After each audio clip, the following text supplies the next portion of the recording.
100%. Tá? Pode fugir alguns detalhes desse aprendizado. Agora, quando você apreende algo, né, você absorve aquilo para si e consegue passar para o outro. Tá? Então, você só consegue dizer que você aprendeu alguma coisa se você apreendeu. Né? Se você absorveu aquilo e consegue passar. Deu para esclarecer melhor?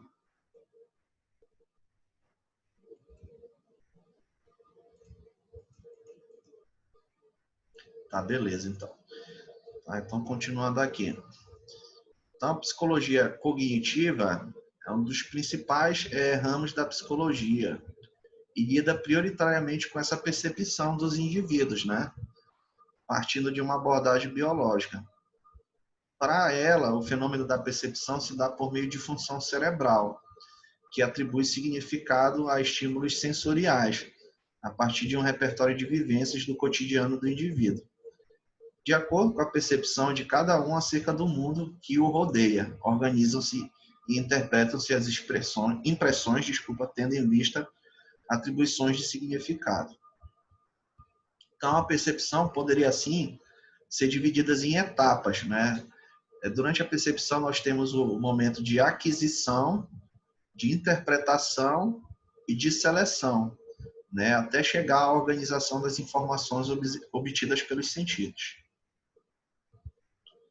E a linguagem? Né? A linguagem, de acordo com a linguística clássica, ela configura qualquer meio sistemático de comunicar ideias ou sentimentos através de signos convencionais sonoros, gráficos, gestuais, dentre outros. Né? Então, a linguagem, ela não é só o ABC, né? Ela também consiste nos nossos gestos, né? Que a gente faz, às vezes a gente fala e faz gestos, né? Isso também é uma maneira de você se comunicar e a gente, psicólogo, a gente percebe muito isso, né? Então, vão existir diversos entendimentos acerca do que vem a ser a linguagem, só que a linguagem, né, uma dessas vertentes, entende ela como uma faculdade mental que permite aos seres humanos realizarem qualquer tipo de comportamento linguístico. Então, a linguagem ela é tida como uma propensão inata do ser humano. Né? Então, é inerente nosso, né, se comunicar, né? E existem diversos entendimentos acerca do que vem a ser linguagem. Tá? Ah, tá repetido aqui, só passar. E aí nós temos também, dentro da psicologia jurídica, a concepção de mentalismo. Né? Isso vem da abordagem psicanálise também, né? Que a gente costuma separar a cabeça do corpo, né? É bastante comum, a gente acha que não tem uma relação entre a mente e o corpo. Né? Então, o mentalismo, ele vai dizer que existem estruturas mentais formais e abstratas subjacentes ao conhecimento linguístico. E combinando isso, né, segundo a qual a gramática, isso se combina de maneira intrínseca, né, o mentalismo junto com a comunicação. Esse conhecimento linguístico aqui da gramática é um número finito de palavras que é selecionado, combinado e permutado para gerar estruturas maiores, as sentenças com propriedades distintas de seus elementos. E aí, como eu falei, a linguagem ela se dá por processos. O primeiro delas é o de aquisição, né? Segundo a qual as regras funcionais de uma língua são abstrações formais e não conscientes. Defensor que se destaca nessa concepção é o Noam Chomsky. Tá? O outro continuando então. A aquisição. A linguagem ela pode ser entendida também como um sistema formal de signos regidos por regras gramaticais que, quando combinados, geram significados. A língua humana seria, então, um sistema estrutural fechado, formado por regras que relacionam sinais específicos a significados também específicos. Só passar aqui um pouco. Tá? Aí ele chega na transdisciplinaridade entre direito, sociologia, filosofia e psicologia. Então, ele vai dizer aqui que, na atualidade, a abordagem de qualquer tema, especialmente quando este se localiza no rol das chamadas ciências humanas, exige que se vá além da disciplina em foco, para estabelecer uma espécie de diálogo com as demais disciplinas que lhe são afins sobre os mais diferentes aspectos. Então, existe um pequeno diálogo entre o direito, a psicologia, a sociologia e a filosofia, que a gente já comentou, né, no início, né, dessa Pulou meu importância. amigo Ferdinand Sauci. Oi? Pulou lá meu amigo Ferdinand Sauci. No Soci, qual foi a parte? No slide anterior. Ah, tá, peraí. Já vou passar lá. Deixa eu só fazer aqui a frequência rápida. Já estão me pedindo aqui lá no grupo. Senão a turma de vocês é grande. Só um instantinho. Aí eu já volto.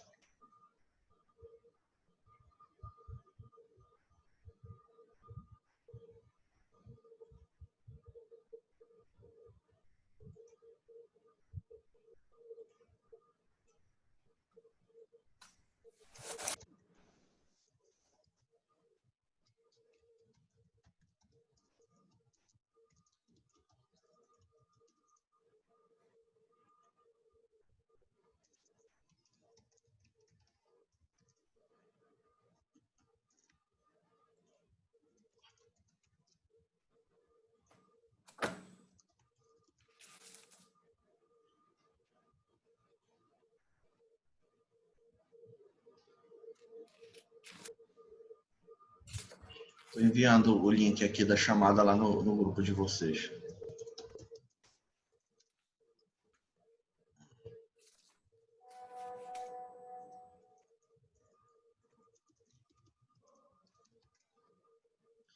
Ah, então, respondam lá, por favor, a chamada.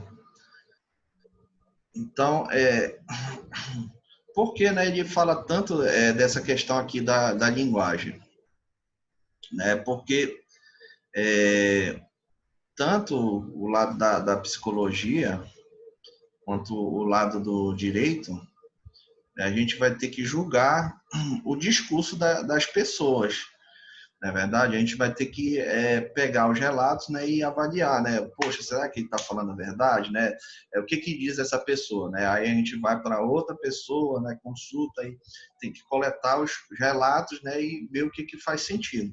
Né? Por isso que a linguagem ela é tão importante tanto para a psicologia quanto para o jurista, né? Tá? Então aqui o que ele está falando, que a gente já falou nas outras aulas, né, que esse processo ele é falho, né? A gente descobriu no primeiro bimestre que esse processo de percepção do mundo exterior ele é falho, né? Porque se a pessoa tiver numa situação, por exemplo, psicológica, né, de pressão, né, que nem aqueles casos que eu passei para você, né, de pessoas que, por exemplo, sofreram violência, desculpa, o abuso. Aí? Oi? Não foi nada. Beleza. Né? Então, se essa pessoa ela tiver sofrido uma violência, um abuso, provavelmente o relato dela, dessa situação, não vai ser tão, vamos dizer assim, perto do real, né? Porque devido à situação que ela foi exposta, algumas coisas vão fugir, né, da percepção dela. Por isso que o estudo aí da percepção, da comunicação é importante, tanto pela psicologia jurídica, quanto para a galera do direito, né? Aí, porque vocês vão ter que conversar com as pessoas, né, e coletar esses relatos aí, né, e montar uma peça, né, em cima disso, né? Só que lógico tem que ser algo que tem que ser verossímil, né? Tem que ser algo que seja entendido, tá? Por isso que ele fala aqui bastante sobre essa questão da linguagem, tá, pessoal? E aí, espero que tenha esclarecido aí para a Delma também. Então, aí tem essa questão da transdisciplinaridade, né, que a gente já falou também no início, né, que por conta disso também as nossas disciplinas, elas têm um elo, né, tanto o direito quanto a sociologia, a filosofia, a psicologia, né, só que a gente falou que no início, né, que disciplinas como sociologia, filosofia e psicologia, elas ajudam a pessoa a se tornar pessoa, né? E o direito não, ele está mais preocupado, né, na questão de cumprir-se as leis, né? Não como a pessoa deve, como a pessoa é, né? Mas como a pessoa deve ser, né, na sociedade, né? Mas, contudo, por ser de humanas, né, essas disciplinas elas dialogam entre si, né? E por isso que é importante que vocês, né, que estão entrando agora, leiam, né, sobre sociologia, leiam sobre filosofia, sobre psicologia, para dar mais base para vocês. Tá? E aí ele fala um pouco, né, sobre psicologia, direito civil, direito da infância, né? Ele vem falar sobre a questão aqui da incapacidade, né, que é isso que você estava perguntando, a questão da imputabilidade, né, que é a incapacidade relativa e plena, né, que a gente sabe que a criança ela é amparada pelo ECA, né, a criança e o adolescente. Então tem leis, né, que salvaguardam ela, né? Esquece que é o termo. E aí, quando acontecem essas situações de lei, né, é preciso julgar, né, a incapacidade dessa criança aí, se ela é relativa ou plena, né, devido às leis que amparam ela. Também, né, temos aqui o direito da família, né, o direito da criança e do adolescente, são as situações em que é trabalhada a psicologia jurídica, né, adoção também, né, é muito utilizada, né, hoje por pares homoafetivos também. Temos a questão da separação, né, o abandono afetivo, e também indenização por danos morais, relação paterno-familiar, princípio da dignidade da pessoa humana e princípio da afetividade. E também tem a questão da alienação parental também, eu acho que faltou aqui, né, que é uma coisa que é comum hoje em dia, né, essa questão da alienação parental. Não sei se vocês já ouviram falar dela, né? Que é quando o pai acaba alienando, né, a criança, né, dentro de uma separação, né, os pais brigam, né, e aí muitas vezes eles não se preocupam, né, com a questão da guarda da criança, né, então não querem compartilhar porque estão naquela questão de conflito, né, um fala mal do outro, né, inclusive na frente da criança, né, e aí acaba botando a criança contra um ou outro pai, né? Isso é chamado de alienação parental, né? É bastante comum. Tá? Psicologia e direito mental. Deixa eu voltar um pouco aqui para o livro. Tá? Só um instantinho.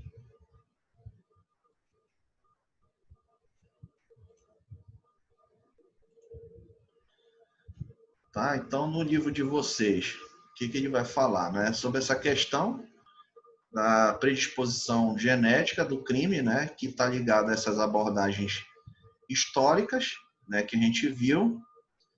Está ligado mais também, como a gente viu aí, hoje em dia a gente não pode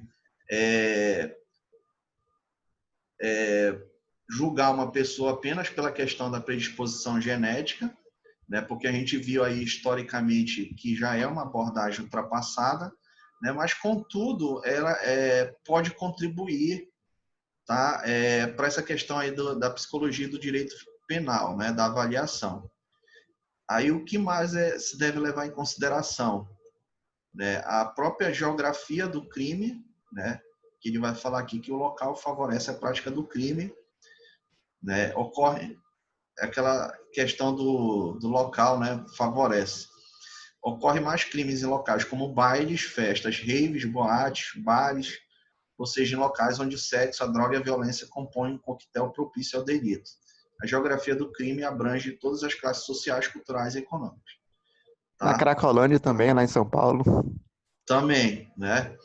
O que ele está querendo dizer aqui no livro, né? É que para hoje a gente fazer uma avaliação de uma pessoa, a gente tem que levar em consideração a predisposição genética, a geografia do crime, família, né? Também porque a gente sabe que acontecem muitas situações dentro dos familiares de conflito, de violência, principalmente nesse período de isolamento. Aí eu, como psicólogo, tenho percebido que as pessoas têm brigado mais.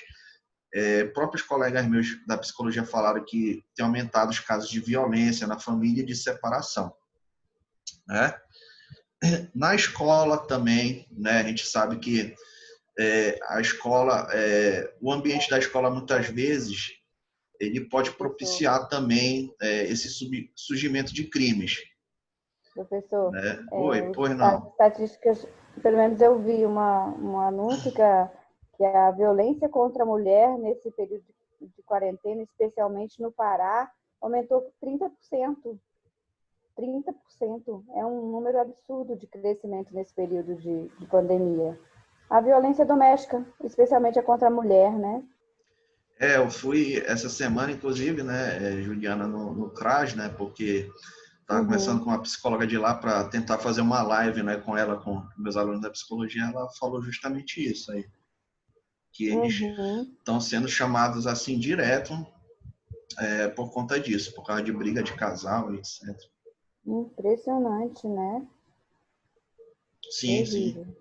Mas aí tem um fator agravante aí da epidemia, né, que as pessoas estão agora tendo que né? Tá todo mundo muito estressado, e estão tendo que conviver também, né, porque é uma 24 horas por dia, basicamente.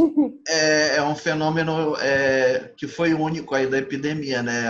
As pessoas passaram a conviver, aí não se conheciam direito, né? E aí começaram a se conhecer e viram que não era muito bem aquilo, né? Exatamente. Tá bom. Tá? E aí tem a escola também, né? Continuando aqui também, que é um outro local que pode favorecer, né? Essa questão do crime, né? Aí ele vai falar que a escola é o segundo ambiente da criança, depois da família.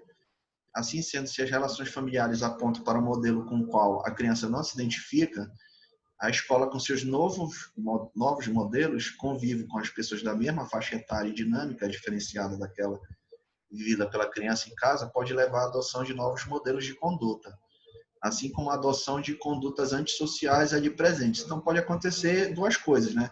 A criança, às vezes, ela pode ter uma família violenta, né, que aí dentro da escola ela acaba por se desenvolver, né, porque a escola ela é esse ambiente também que é favorável, né, mas também ela pode ser desfavorável, né, porque a criança pode acabar se envolvendo com a adoção de condutas antissociais, né. E a adolescência em si também é uma fase por si só, né, preocupante, né, porque é uma fase de transição, né, e que geralmente a pessoa está mais vulnerável. E aí a pessoa pode vir, né, a praticar crimes, né, e aí vai falar aqui, mensagens que induzem a violência operam sobre ele de forma diferenciada, que é se opor à sociedade e aos pais, visando construir os seus próprios conceitos e modelos, além do que se sente poderoso em situações de grupo, né? E tem também aquela própria questão da adolescência, né, deles buscarem grupos, né, de andarem em grupos, né, que isso dentro da psicologia a gente já sabe, né, que isso é normal, né, o adolescente buscar os grupos, né? Só que a gente, enquanto psicólogo, enquanto pai, a gente tem que orientar, né? A gente não pode deixar, né, de ficar por trás, né, dos filhos para orientar, né, quanto a esses grupos que ele vai estar se envolvendo, né? Então, ele vai falar aqui que é importante ressaltar nesse presente contexto a diferenciação entre dois termos muitas vezes usados com sinônimos, né, que a gente até comentou, né, que eu perguntei para vocês se vocês sabiam a diferença entre a agressividade e violência, né? Vocês lembram qual é a diferença entre agressividade e violência? Isso aí pode ser questão da prova. Porque todos nós temos um instinto agressivo, né, professor? a violência, no caso, como esse instinto ele vai se apresentar em nós, seja de forma moderada ou não.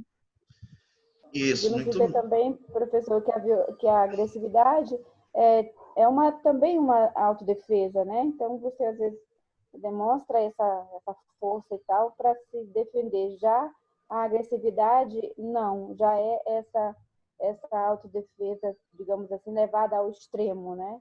A violência, né, no caso. A violência. Isso, correto.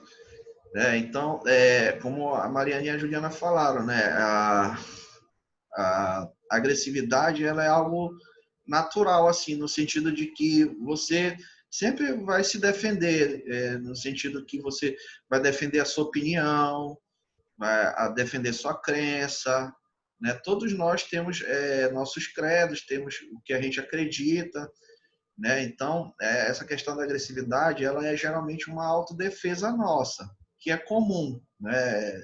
Sempre a gente vai estar em contato com o mundo, a gente sempre vai estar conversando com as pessoas, lidando com pessoas diferentes, né?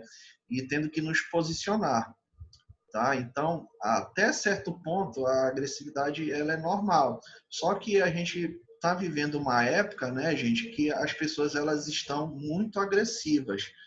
Em que sentido, né? Estão defendendo demasiadamente os seus pontos de vista, né? A pontos assim de serem, desculpa a palavra, até meio chatos, né? Tipo, você não pode nem discutir com a pessoa, né? Que ela já vem com 3 pedras para você, né? Então a gente está vivendo uma época assim bem singular nesse sentido, né? Mas a Essas pessoas, Oi, pode falar, Alves. professor, essas pessoas são as denominadas dogmáticas, como a gente aprendeu na aula da professora Raíssa, que mesmo tendo provas, tendo argumentos muito superiores, essas pessoas não abandonam seus dogmas, suas crenças, entendeu? Por isso que uma vez o filósofo Leandro Carnal, em seu vídeo, falou assim, não há discurso com uma pessoa dogmática. A melhor coisa é você nem argumentar. Você vai perder teu tempo, né?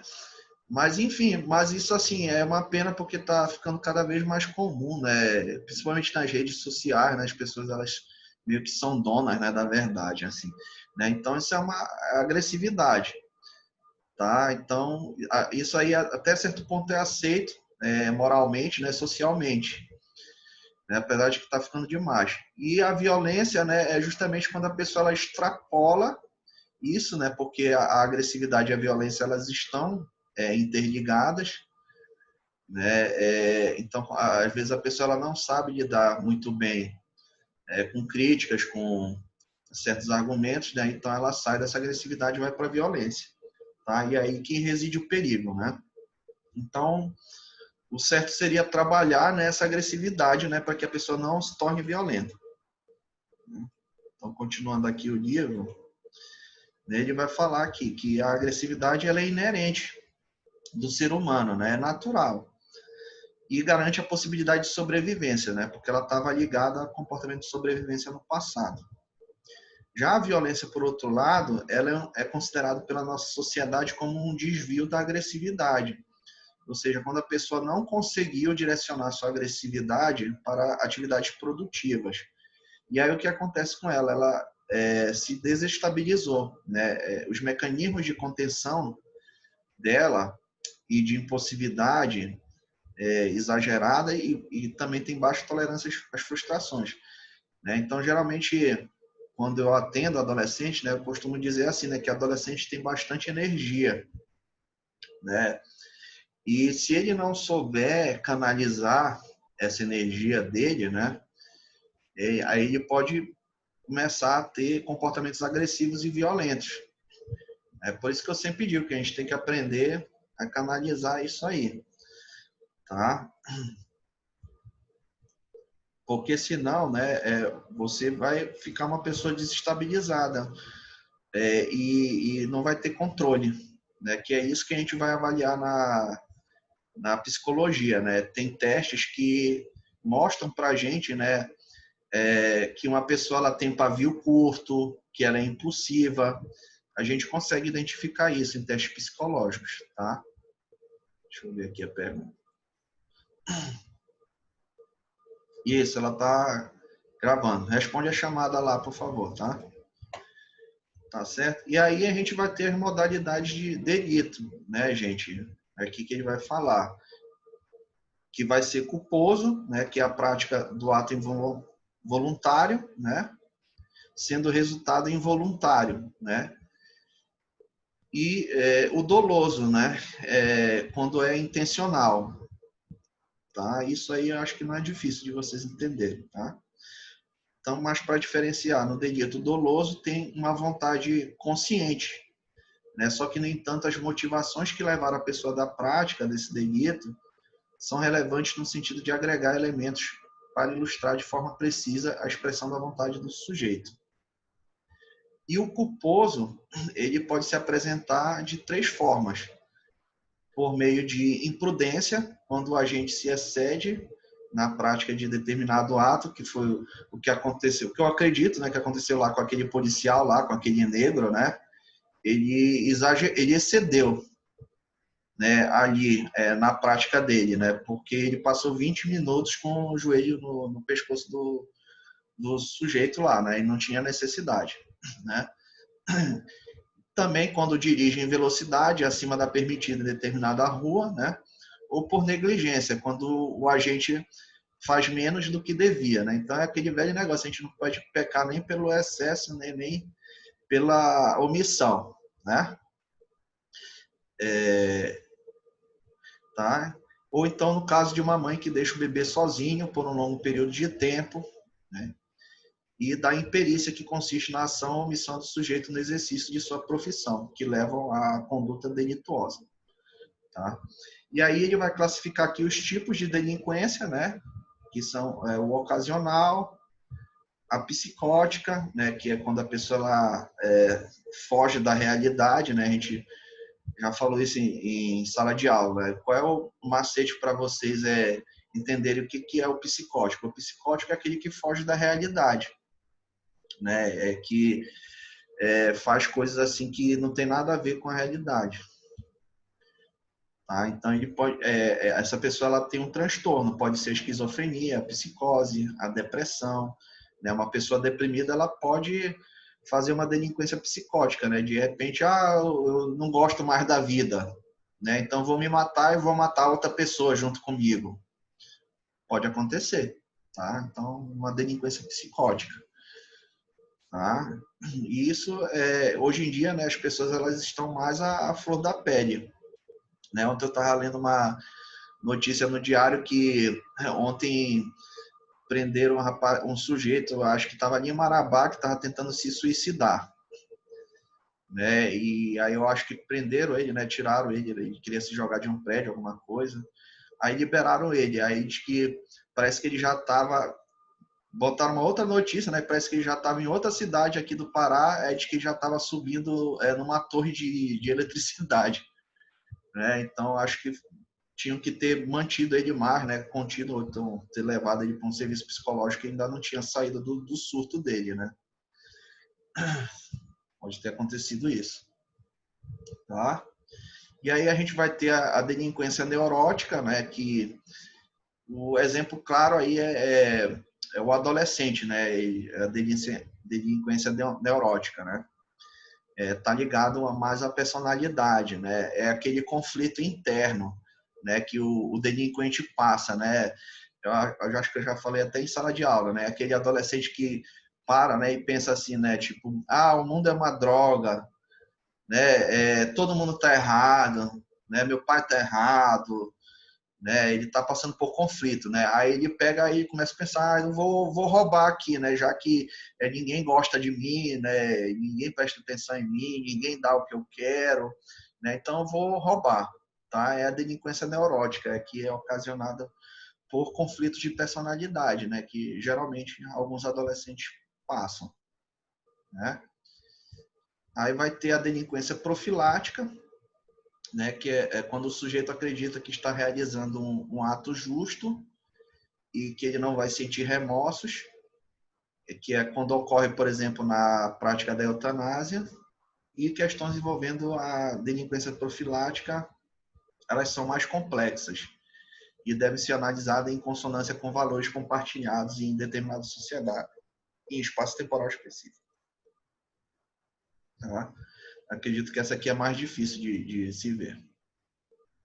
E tem a imputabilidade, semi-imputabilidade e imputabilidade, né, que foi o que perguntaram ainda agora. Né? Então, aqui para o direito penal, né, a inimputabilidade, no artigo 26 do Código Penal, artigo 26, o que ele vai dizer? É isento de pena o agente que, por doença mental ou desenvolvimento mental incompleto, um retardo, era, ao tempo da ação ou da omissão, inteiramente incapaz de entender o caráter ilícito do fato ou de determinar-se de acordo com o entendimento. Né? Parágrafo único. A pena pode ser reduzida de 1 a 2 terços se o agente, em virtude de perturbação de saúde mental ou por desenvolvimento mental incompleto ou retardo, não era inteiramente capaz de entender o caráter ilícito do fato ou de determinar-se de acordo com esse entendimento. Então, por exemplo, uma criança que pega um revólver, né, e atira no irmãozinho dele, qual é o caráter disso aí? É imputável, semi-imputabilidade ou inimputabilidade? O que vocês acreditam?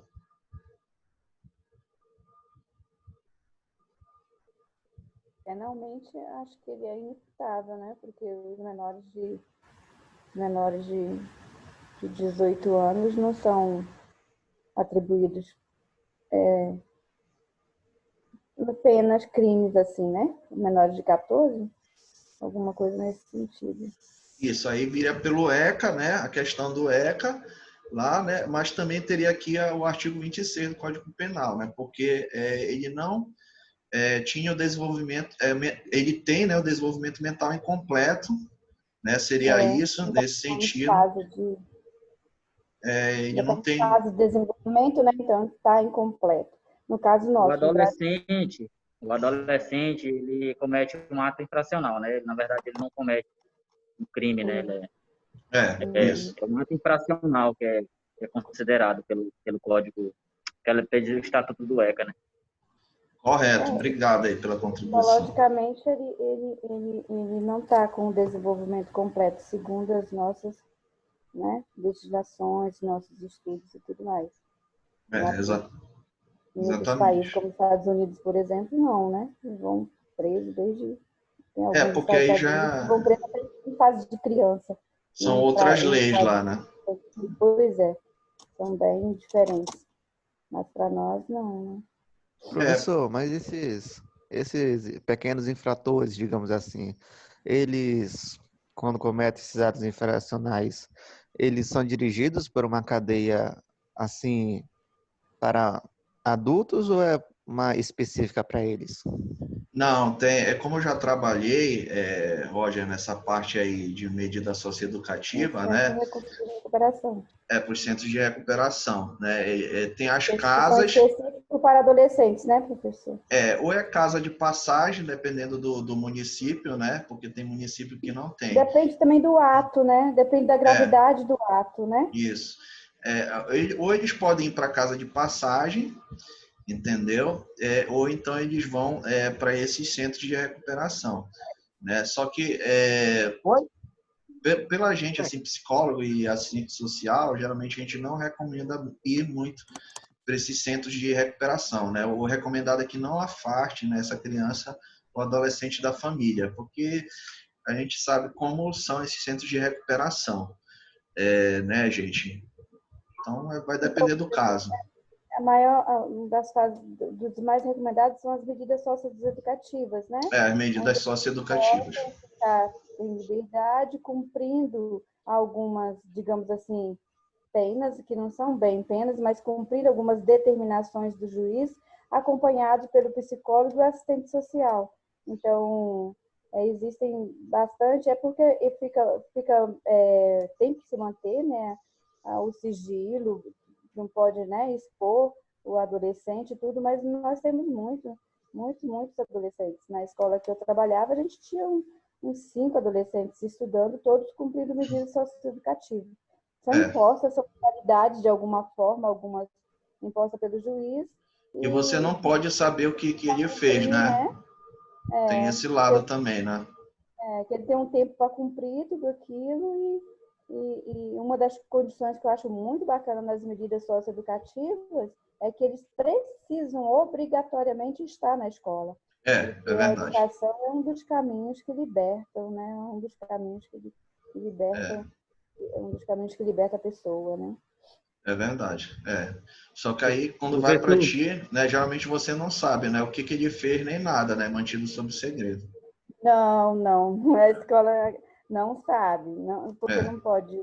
Na verdade, quando os gestores da escola sabem, o gestor precisa saber, até porque ele precisa ajudar nesse processo, né? Sim. Mas não pode ser divulgado, até porque, por exemplo, vai chegar lá um menino que está cumprindo medida socioeducativa porque fez assalto à mão armada na rua, né? E tudo. Aí, o gestor da escola sabe disso. Ele passou por um processo, o juiz determinou, ele tem que cumprir isso. Ele tem as condições lá, é acompanhado pelo psicólogo de assistência social. Se o gestor precisa saber disso, porque ele precisa ajudar no cumprimento, na orientação dessa medida. Mas se os professores ou os colegas da escola souberem, vira pânico na escola. Então, há muito preconceito, há muito medo, né? É verdade.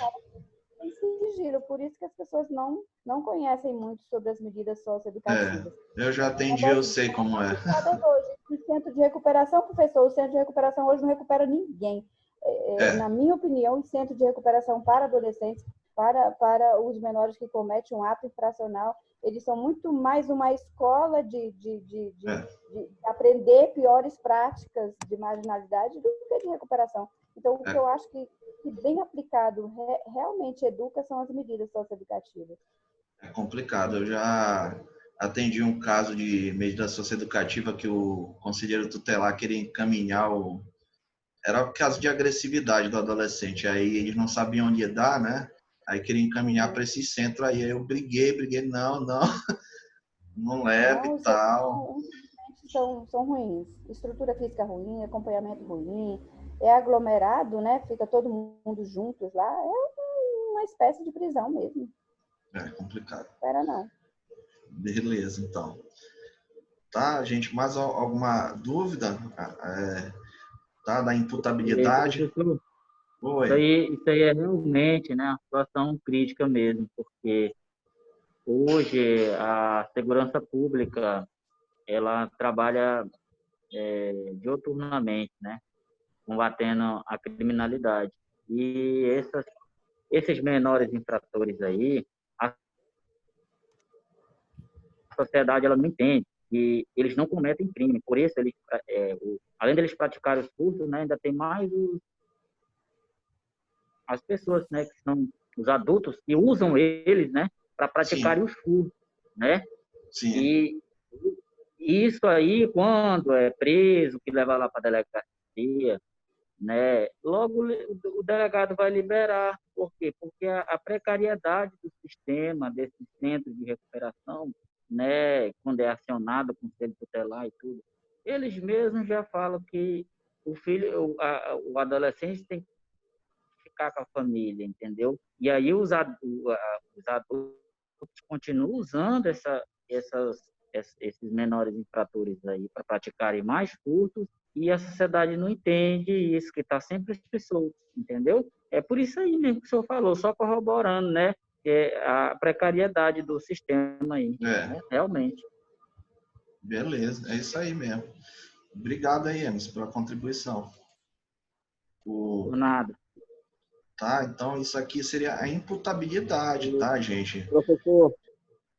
Fale, meu amigo, diga. Eu gostaria de fazer a pergunta assim, no ponto de vista psicológico, né? Que a gente vê o que está estipulado em lei, pelo ECA, pelo Código Penal, né? A imputabilidade da criança. Mas, assim, no ponto de vista psicológico, que a psicologia descreve com relação a essa pergunta que o senhor fez, quando a criança dispara contra o irmãozinho, alguma coisa do tipo. Mas tu queria saber a visão da psicologia, é isso? Positivo. Aí teria que e aí já fazer uma abordagem familiar, né, Valdemir, verificar aí por que essa arma era guardada em casa, né, como é que o pai educava a criança em relação à arma, né? Teria que dar uma investigada justamente da relação, né, que essa criança tinha, né? Porque se de repente o pai não explicava, não educava a criança sobre aquilo, né? Aí está colocando a criança e as pessoas da casa em risco, né? Então, acredito assim, né? O meu sogro é policial, então ele ensinou minha esposa e os meus cunhados desde pequena, né? A mexer na arma, a limpar, saber que aquilo é perigoso e etc. Né? Eu teria que saber qual é a relação que tinha, né, para tentar entender, né, por que aquela criança fez aquilo. Né? Talvez não fosse alguma coisa da personalidade dela, né? Mas mais uma questão de educação, talvez que tenha faltado nesse sentido, né? Mas teria que investigar, né? Porque cada caso é um caso, né? Você sabe. Entendi. Então, no caso, está mais relacionado ao meio, né? Que a pessoa vive. Mas relacionado com o quê que falou? Ao meio, né? Ao meio É. social em que a pessoa vive. Isso mesmo. Teria que investigar o ambiente dela, né? Para tentar entender por que aquela criança, né, fez aquele comportamento ali. Né? E aí envolver um monte de coisas, envolver a educação que o pai dá para ela, né? Onde ele guardava essa arma, acho que inclusive a idade, né? a idade. Porque aqui eu coloquei uma situação hipotética, né? Por exemplo, a gente viu recentemente aquele menino de 5 anos que pulou lá do 9º andar, né? Que escorregou, sei lá. Então, tem as fases também que eles não têm noção quase nenhuma, né? Do perigo, da maldade, já tem. Então, aí essa varia também de faixa psicologicamente, no meu ponto de vista, e também mostram, né, os estudos, que também depende, essa noção do perigo, do que faz mal, do que não faz, na fase infantil, depende muito da idade. Se você pegar uma criança de 0 a 7 anos, ela tem pouca noção disso, né? Se já pegar um de 7 a 10, já tem outra noção. Você pegar de 10 até 12, que é quando começa a adolescência, 13, 14, já tem outra noção. Também tem essa questão das fases psicológicas, né? Para ter noção ou não do perigo e da maldade, não é isso? Isso, teria que ver a fase de desenvolvimento dela, porque aqui eu coloquei como um exemplo hipotético, né? Não falei idade nem nada. Mencionar a idade, nada, né? Exatamente. Uhum. Beleza, Valdemir? Entendi, professor. Eu entendi, porque eu sempre ficava me perguntando, né? Beleza, tá na lei, escreveu a lei, mas precisa ter uma referência para descrever aquilo lá, né? Para estipular em código. Aí era mais ou menos essa ideia aí, que eu gostaria de entender, né? Porque a ocasião da pessoa, né? Uma criança vir disparar contra a outra. Circunstância, né? Isso, é só uma brincadeira, mas não é só uma brincadeira, tem todo um convívio social envolvido, né? Entendeu? Aí investigar tudo o contexto familiar dela, né? Teria que investigar, né? Para tentar entender, né, melhor isso aí, né? Beleza, entendi. Eu já peguei, uma vez eu atendi, saindo um pouco dessa parte de arma, né? Mais uma vez eu atendi no interior do Pará, ali em Almeirim, uma mãe com uma criança, né? Acho que ela tinha 4 anos. Aí essa criança ela frequentava a casa do primo dele. E o primo tinha 8, 9 anos, uma coisa assim. E aí o pai do primo dele, o que ele fazia? Ele passava vídeos eróticos para a criança ver. Né? Por quê? Porque meu filho é homem. Né? Ele tem que ver. Né? Ele tem que aprender. E aí, quando essa criança chegou para mim, né, o que estava acontecendo? A criança maior, de 8 anos, estava fazendo o que ele via nos vídeos, né, com a criança menor. Né? Então, essa questão do contexto familiar aí é importantíssima a gente entender, né? Porque às vezes acontecem essas situações, né, que nem o colega aí falou também, às vezes é dentro da família, né, uma falta de orientação, uma falta de preparo dos pais, né, para lidar com isso, um preconceito que eles têm, né?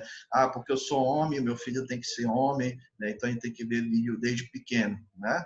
E aí não respeita a fase de desenvolvimento da criança. Deu para esclarecer melhor?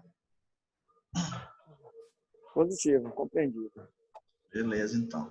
Tá, então a imputabilidade é, né, quando a pessoa não tem culpa plena, né, vamos assim dizer, né?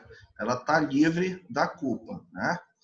Nesse sentido aí, por ela ter uma questão dela, ou se a questão de um ato infracional, né, por ser um adolescente, né, ou por uma questão de desenvolvimento mesmo, né, mental, ou por ela ter alguma patologia, né? Então, vai continuando aqui, né? Cumpre, só para a gente finalizar aqui, para a gente dar um intervalo, cumpre chamar a atenção para o fato de que as leis, elas são elaboradas tendo como paradigma o chamado homem médio, ou seja, respeitando os padrões de comportamento de determinada comunidade no contexto cultural ou local e temporal. Inimputável seria aquele homem que está fora do padrão médio da população, que vive em determinado local em determinada época. Tá? Deixa eu só olhar aqui se tem o outro conceito, né?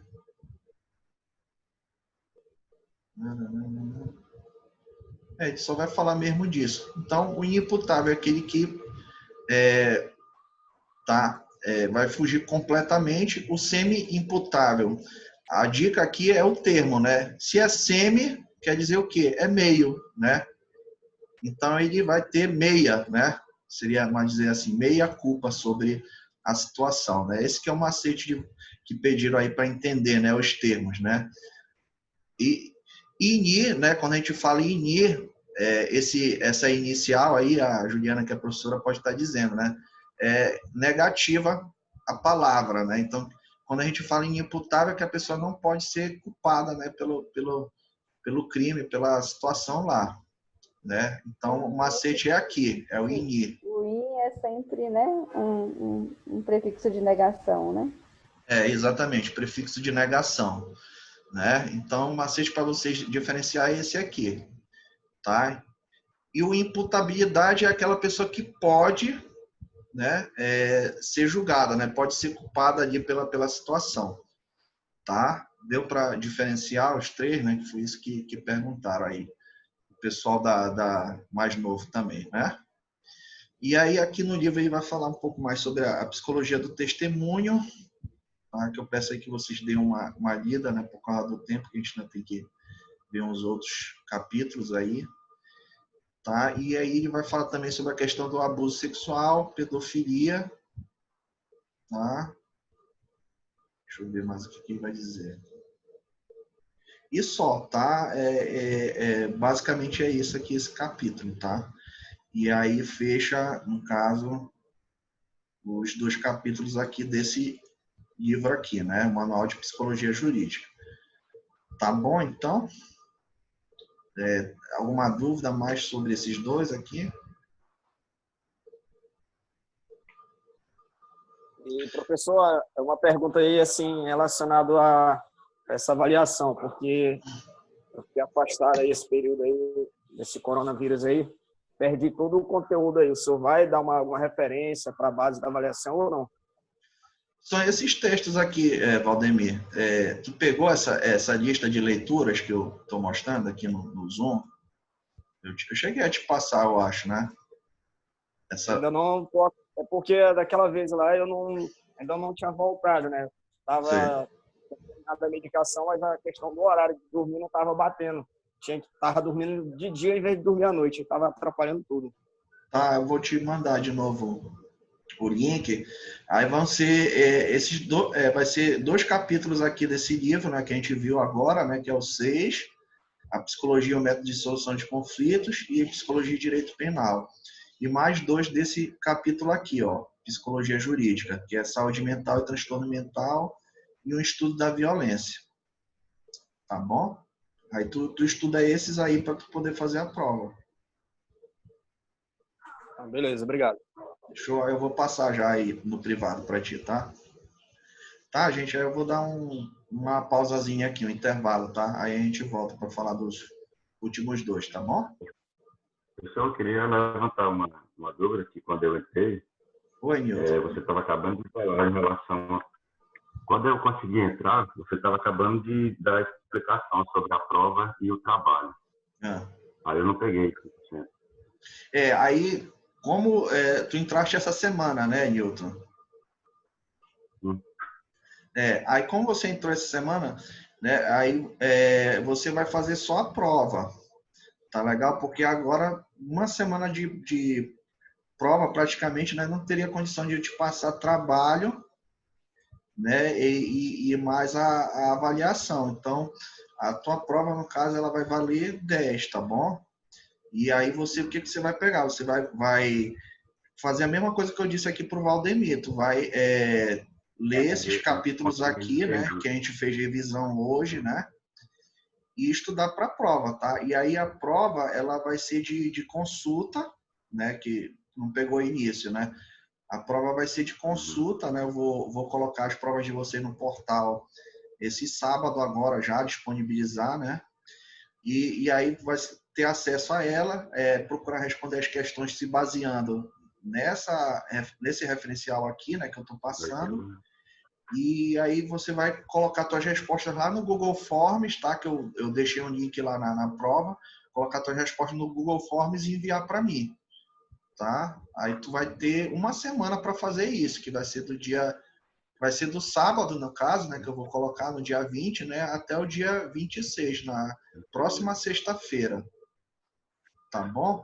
A minha dúvida maior aí foi no que você falou que vai ser dissertativa as questões, são 2 questões, é isso? Elas vão ser dissertativas, tá? No caso, 20 linhas, né, que vai pedir. Só que aí vai usar essa referência, como ela vai ser de consulta, entendeu? Tu vai estar fazendo a prova e tu vai estar com o teu material, tá beleza? E aí tu vai estar lendo e vai estar te baseando naquele material que você está estudando para responder suas perguntas da prova, tá? A quantidade de questões que eu estou falando é o que? São 10? Vão ser aproximadamente umas 2 questões, entendeu? Porque você sabe que a gente está vindo aí de um período de epidemia aí, então todos estamos cansados, né? Tanto os colegas seus, né, quanto a gente também, né? Então a gente optou assim por fazer uma redução no número de questões, até porque a gente vai ter que ler, né, todas, né? Então vão ser aproximadamente 2 questões, tá? Ok. Tá bom? Mais alguma dúvida? Beleza, então. Tá, gente, então eu vou fazer um intervalo aqui e aí a gente volta para continuar a revisão, tá bom? Obrigado aí pela atenção. Já voltamos.